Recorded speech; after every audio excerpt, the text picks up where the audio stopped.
Health और term insurance पर GST zero होने से हमें ऐसा लग रहा है कि इसका सीधा 18% का फायदा जो है वो हमारी जेब में आएगा। बट रियल पिक्चर ऐसी नहीं है। और आज मैं आप लोगों को बताऊंगा कि क्या होगी रियल पिक्चर, कैसे यहाँ पर हमारे को नेट में 18% का फायदा जो है वो नहीं मिलेगा बल्कि इससे कम मिलेगा। और साथ ही साथ ये जो नीवा बूपा, बजाज अलियांस या केयर की जैसी हेल्थ इंश्योरेंसेज है, उन्होंने ये जो कैशलेस क्लेम का चक्कर पड़ा हुआ है, इसके बारे में हम आगे क्या कर सकते हैं, इसके बारे में भी आज की वीडियो में आपको क्लियरिटी मिलेगी। तो आज की वीडियो को एंड तक पूरा जरूर देखना, जिससे आपको पता लगेगा कि नेट में हमारे को जितना हम खुश हो रहे हैं ना कि 18% जीएसटी हमारा जीरो हो गया है, लेकिन यहाँ पर डायरेक्ट इफेक्ट क्या पड़ सकता है और कब से पहले हमारे को इस अपॉर्चुनिटी को ग्रैब करना चाहिए, तभी हम ये डायरेक्ट पूरा का पूरा 18% का फ़ायदा जो है वो उठा सकते हैं, क्योंकि बाद में ये 18% का फ़ायदा जो है वो बहुत कम होने वाला है। तो चलिए वीडियो में देखते हैं और सारी चीज़ें को डिटेल में समझेंगे कि कैसे ये जीएसटी का फ़र्क हमारे को नेट में कितना पड़ेगा, और अब ये जो कैशलेस क्लेम का चक्कर पड़ा हुआ है, तो उसके बारे में हम आगे किस टाइप से कर सकते हैं या कौन-सी पॉलिसीज़ के अंदर हमें जाना चाहिए। सबसे पहले इसकी पार्ट 1 को देखते हैं, जहाँ पर जीएसटी हमारा 18% से अब जो है वो 0% हो गया है। तो पहले हमारे को हेल्थ इंश्योरेंस और टर्म इंश्योरेंस पर ना 18% का जीएसटी पे करना पड़ता था। यानी कि अगर किसी का प्रीमियम, किसी की पॉलिसी का प्रीमियम 15,000 आ रहा है ना, तो उसको ऊपर ₹2700 सिर्फ जीएसटी के अमाउंट के हमारे को देने पड़ते थे। अब जीएसटी 0% हो गया तो वही प्रीमियम अब हमें सिर्फ 15,000 में मिलेगा। सुनने में तो आपको ऐसा ही लग रहा हो ना, ₹2700 की हमारी सेविंग होगी। बट एक्चुअल में आपको कितना फ़र्क पड़ेगा, और हो सकता है ये 2-4 दिन आपको फ़ायदा मिल भी जाए, लेकिन लॉन्ग टर्म में आपको कितना फ़र्क पड़ेगा, ये चीज़ के बारे में आज हम बात करते हैं। कैसे फ़र्क पड़ेगा इसके बारे में डिटेल में समझते हैं। देखिए, इंश्योरेंस कंपनीज़ को कुछ जब वो टैक्स देती थी, मतलब जब वो टैक्स लेती थी हमसे, क्लाइंट से, जो भी पॉलिसी होल्डर से, तो उसमें क्या होता था, उनको टैक्स का रिबेट मिलता था, यानी कि टैक्स क्रेडिट मिलता था। पहले उन्होंने किसी चीज़ के लिए, अपनी सर्विसेज़ के लिए टैक्स दिया होगा, और अब जो है जब उनको क्लाइंट से, पॉलिसी होल्डर से वो जीएसटी वापस आता था, तो वो उसका क्रेडिट जो है वो ले सकती थी। बट अब उनके सामने क्या इफ़ेक्ट पड़ गया कि उनकी जो भी सर्विसेज़ दे रहे हैं, चाहे वो सैलरीज़ दे रहे हैं, चाहे वो इंफ्रास्ट्रक्चर हो गया या कुछ भी चीज़ें होगी, उसके लिए तो उनको जीएसटी पे करना पड़ रहा है। बट अब वो सामने से क्रेडिट नहीं कर सकते, ले नहीं सकते। वो क्या करेंगे, अब वो डायरेक्टली तो ले नहीं सकते, तो वो उसको अब प्रीमियम्स के थ्रू एडजस्ट करेंगे। और टाटा एआईए जो एक लाइफ इंश्योरेंस कंपनी है, उसकी तो 15 तारीख के आसपास सुनने में आ भी गया है कि उनकी एक मीटिंग होने वाली है 15 सितंबर को, जिसमें वो आगे प्रीमियम्स को किस टाइप से चेंजेस करने हैं, उसके ऊपर एक पूरी पूरी एक हाई लेवल मीटिंग होने वाली है, जिसके बाद प्रीमियम्स के अंदर हमारे को कुछ चेंजेस जो है वो देखने को मिल सकते हैं। तो अब इस केस में क्या करना होगा वो हम आगे बात करेंगे, बट अभी आप ये समझो कि हमें फ़र्क कैसे पड़ सकता है। तो अगर वो अपना जो टैक्स पहले पे कर रहे हैं सैलरीज़ में, इंफ्रास्ट्रक्चर में, जो भी ऑपरेशंस में, अब वो ले नहीं सकते, तो अब वो क्या करेंगे, उसमें वो प्रीमियम्स के थ्रू एडजस्टमेंट जो है वो हमारे तक भेजेंगे, यानी कि पॉलिसी होल्डर्स तक भेजेंगे। तो अब वो क्या करेंगे, अपना प्रीमियम्स को जो है ना लगभग-लगभग 3 से 5% या हो सकता है इससे ज़्यादा या कम भी हो जाए, बट एक एवरेज लेके चलो तो 5% तक का प्रीमियम जो है हमारे को यहाँ पर बढ़ते हुए देखने को मिल सकता है। और अभी जैसे ये जीएसटी के रूल्स नए लागू होंगे ना 22 सितंबर को, बट उससे पहले ही काफ़ी सारी कंपनीज़, जैसे मैंने आपको बताया टाटा एआईए हो गया, या उसके अलावा और भी कंपनीज़ जो हैं अपनी हाई लेवल मीटिंग्स जो है वो कर रही हैं, और प्रीमियम्स के ऊपर जो रिवाइज़ प्रीमियम्स होंगे ना उसके ऊपर काम जो है वो चल रहा है। ताकि जैसे ही 22 तारीख आए, जैसे ही जीएसटी हमारे पोर्टल से या हम जहाँ से भी पॉलिसीज़ ले रहे हैं, वहाँ से जैसे ही जीएसटी हट जाए, तो वो अपने न्यू प्राइसेज़ जो है वो डाल दें, ताकि लोगों को अब थोड़ा-सा महँगा प्रीमियम सही, लेकिन वो पे जो है वो करना पड़ेगा। अब मान लो अगर मैं पहले पॉलिसी ले रहा था हेल्थ इंश्योरेंस की, तो वो मुझे 15,000 की पड़ रही थी, जिसके ऊपर ₹2700 मुझे जीएसटी पे करना पड़ रहा था, बट अब वो ₹2700 का मेरा जीएसटी जो है वो सेव हो गया। लेकिन अब यहाँ से क्या होगा, जो अभी तक मुझे एक्सपेक्टेशंस है कि यहाँ से प्रीमियम को अगर 5% बढ़ा दिया गया, तो लगभग 700 साढ़े ₹700 यहाँ से बढ़ा दिए जाएँगे। तो नेट में हमारी सेविंग्स पता कितनी रहेगी? अगर 15,000 का प्रीमियम 5% बढ़ा के 15,750 हो गया, वहीं पर मेरी सेविंग्स हो रही थी ₹2700 की, बट अब क्या होगा, मुझे नेट प्रीमियम उससे कम देना पड़ेगा। पहले जीएसटी वाले अमाउंट से कम देना पड़ेगा, बट जो मेरा एक्चुअल अमाउंट था ना, जो बेस प्रीमियम था, उससे ₹750 ज़्यादा देने पड़ेंगे। तो मेरा इस केस में, अगर हम इस सिनेरियो के हिसाब से चले, तो मेरा नेट प्रॉफिट जो बचता है जीएसटी हटने के बाद, वो होता है ना कि 2700, वो बनता है केवल ₹1950।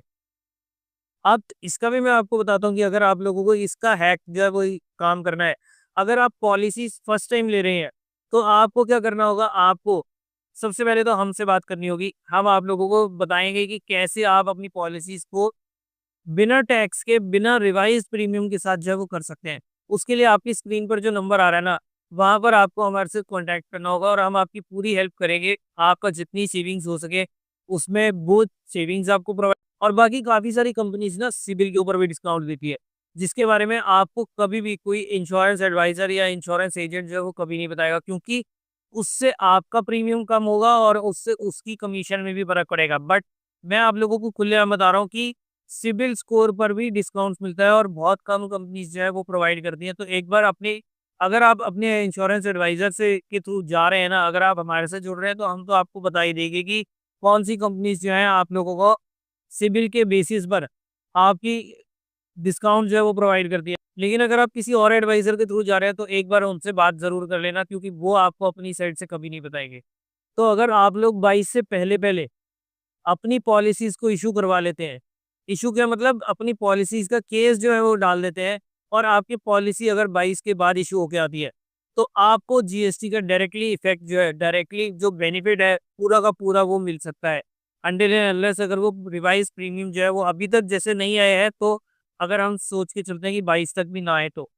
तो उससे पहले अगर अपना केस लॉगिन करवा लेते हैं, तो उसमें आपको पूरे के पूरे जीएसटी अमाउंट का एटलीस्ट पहले साल के लिए तो फ़र्क पड़ ही जाएगा। टर्म इंश्योरेंस में बहुत फ़र्क पड़ेगा, क्योंकि वहाँ पर अमाउंट अच्छे आते हैं, और अगर 2 करोड़ 5 करोड़ की अगर आपने टर्म इंश्योरेंस कर ली, तो उसमें आपको लगभग-लगभग ये समझ लो कि 18 से 20 हज़ार रुपए तक के फ़ायदा जो है वो हो सकता है। डिपेंड करता है कि आपकी एज कितनी है, और डिपेंड करता है कि आप पॉलिसी कितना ले रहे हैं, ये सब चीज़ें उसके ऊपर डिपेंड करती हैं।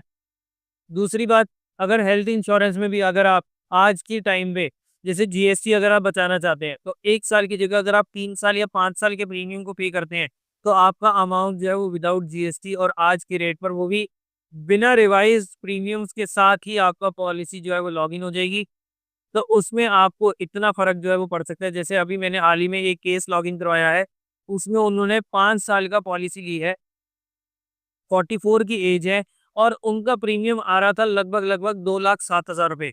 50 लाख का उन्होंने अपना मेडिकल इंश्योरेंस जो है वो करवाया है, और उसमें जब जीएसटी बचा, तो उनको सीधा वो पे इफेक्टिव प्राइस जो पड़ा वो 2,07,000 की जगह वो पड़ा 1,75,000 रुपए। क्योंकि उन्होंने 5 सालों का एक साथ जो है वो पेमेंट कर दिया, तो उसके बाद उनको इतना सारा फ़र्क, यानी कि आप ये समझ लो कि 25 और 7,000, 32,000 रुपए का नेट प्रॉफ़िट जो है वो, नेट डिफरेंस जो है वो उनको पड़ा है।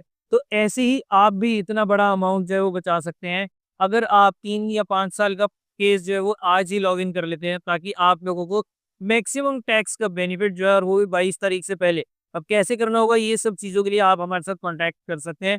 बाकी इसके बारे में हम आपको डिटेल में पर्सनली बता देंगे, जब आप हमसे बात करेंगे, अपने केस के लिए प्रोसीड करवाएँगे ना, तो हम आप लोगों को बेनिफिट जो है, जितना मैक्सिमम बेनिफिट, जितना आपका फ़ायदा होगा ना, वो हम चीज़ें आप लोग के साथ शेयर कर देंगे।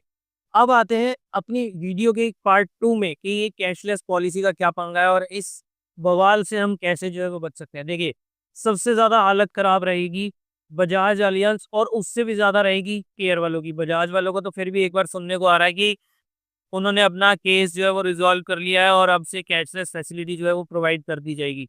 बट केयर वालों के साइड से अभी तक, यानी कि केयर वालों के लिए ऐसी कोई भी क्लैरिफ़िकेशन जो है वो हॉस्पिटल्स की साइड से नहीं आई है। तीसरी चीज़ कि वहाँ पर एक तो केयर फँस गया, केयर तो बिल्कुल ही मतलब इस टाइम हालत ख़राब हो रखी है। बजाज वालों के साथ अभी भी डाइसी चल रहा है।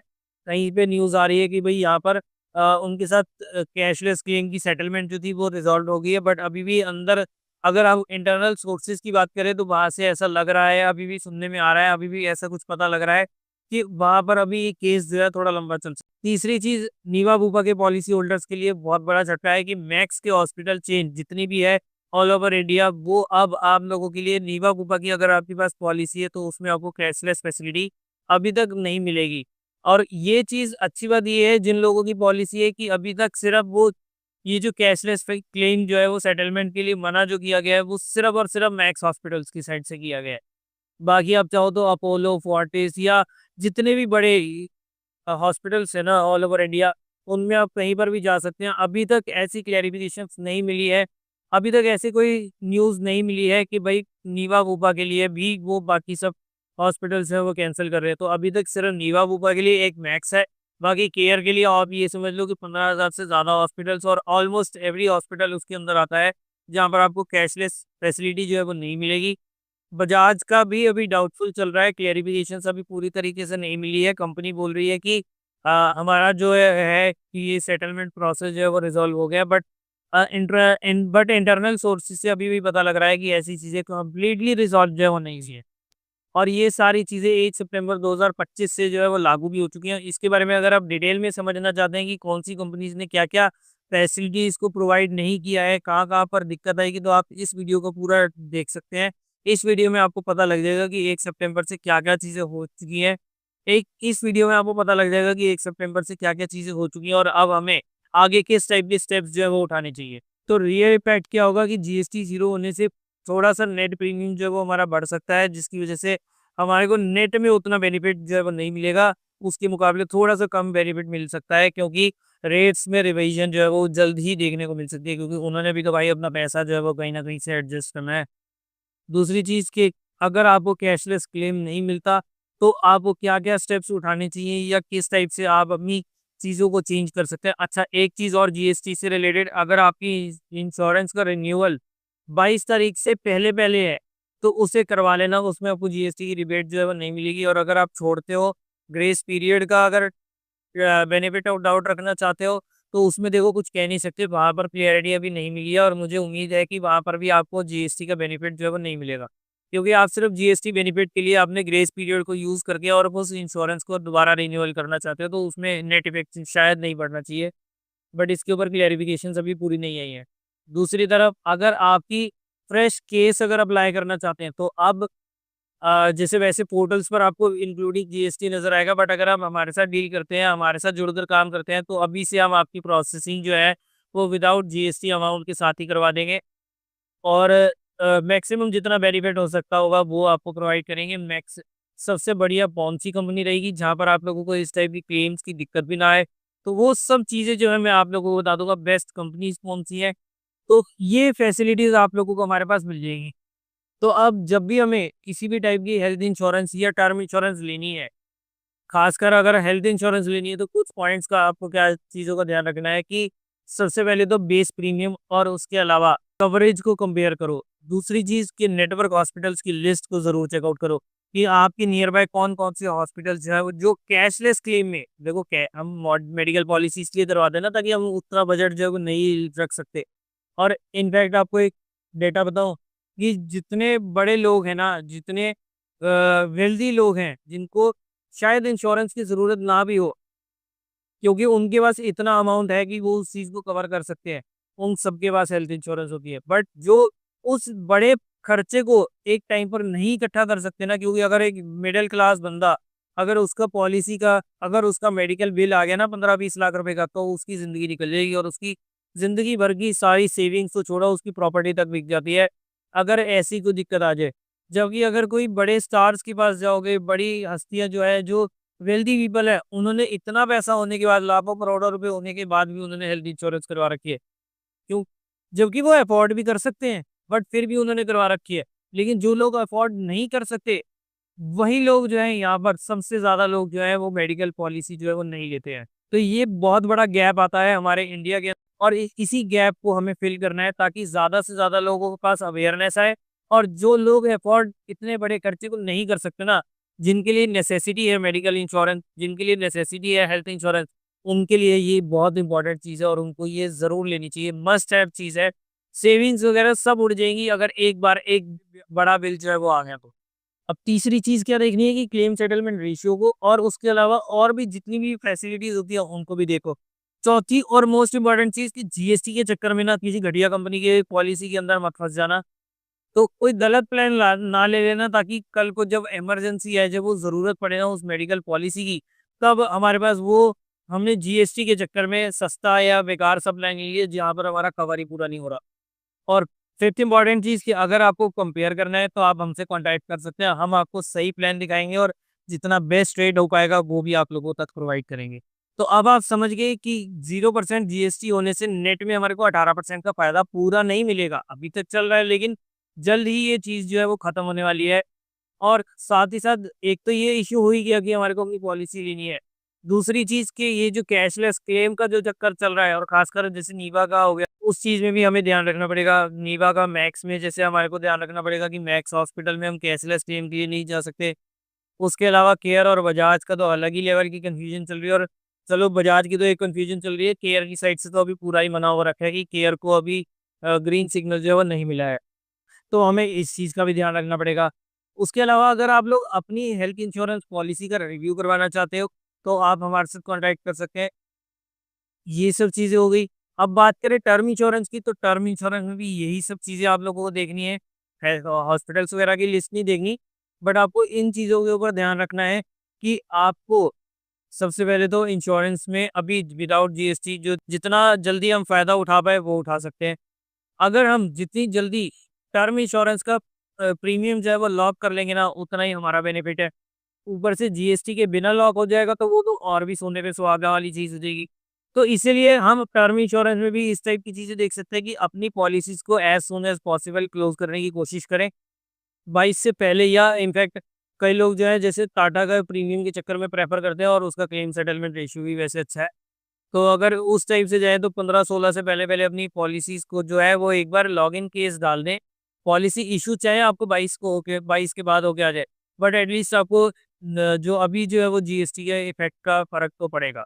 तीसरी चीज़ टर्म इंश्योरेंस के लिए भी आपको क्लेम सेटलमेंट रेशियो देखनी है और उसके बाद आपको ये भी देखना है कि और क्या फैसिलिटीज़ जो है हमारे को कंपनीज़ प्रोवाइड करती हैं। कोशिश करें कि प्लेन वनीला टर्म प्लान लें और 70-75 की एज से ज़्यादा के लिए आई डोंट थिंक कि आपको ज़रूरत है, चाहे आप किसी भी एज में ले रहे हो क्योंकि हमारे को इसके लेने के पीछे ना अलग पर्पसेज़ होते हैं कि टर्म इंश्योरेंस हमें क्यों लेनी चाहिए, तो उसके लिए भी आपको एक अलग से वीडियो मिल जाएगी, वहाँ पर जाकर आप पूरी चीज़ों को जो है वो चेकआउट कर सकते हैं। तो ये थी दोस्तों सारी चीज़ें कि आप लोगों को जीएसटी का नेट इफ़ेक्ट कितना पड़ेगा, कैशलेस क्लेम का जो हमारे हेल्थ इंश्योरेंस में पंगा चल रहा है, उसका क्या हो सकता है और टर्म इंश्योरेंस में भी आप लोगों को कब केस लॉगिन कर और कितना बेनिफिट जो है आप लोगों को यहाँ पर मिल सकता है। तो चलिए दोस्तों आज की वीडियो में हम यहीं तक रखते हैं। आई होप आपको आज की वीडियो पसंद आई होगी। अगर आपको आज की वीडियो पसंद आई तो इसे लाइक करना, शेयर करना ना भूलें। अगर आप हमारे साथ जुड़ना चाहते हैं, अगर आप हमारे अपनी पॉलिसी का रिव्यू करवाना चाहते हैं या अगर आप अपनी फ्रेश पॉलिसी बाय करना चाहते हैं, तो आप हमारे साथ जुड़ सकते हैं। उसके अलावा और भी किसी भी टाइप का फाइनेंशियल आपको हेल्प चाहिए, चाहे म्यूचुअल फंड्स का पोर्टफोलियो रिव्यू करवाना हो या कुछ भी चीज़ें, तो उसके लिए भी आप हमारे साथ जुड़ सकते हैं और अगर आप अर्निंग करना चाहते हैं बिना इन्वेस्टमेंट के, तो आप इस रील को जो है वो ज़रूर चेकआउट करें। इसमें आपको पता चल जाएगा कि कैसे आप विदाउट एनी इन्वेस्टमेंट दिन के 1000 से 2000 रुपए आप अर्न कर सकते हैं। तो चलिए दोस्तों आज की वीडियो में इतना ही। मैं Tusharpati Raja AMFI registered mutual fund distributor और एक इंश्योरेंस एडवाइजर आपसे लेता हूँ इजाज़त। बाय बाय, टेक और जुड़े रहे इन्वेस्टर ट्रेड के साथ क्योंकि हम ही है आपके सपनों के फाइनेंशियल गाइड।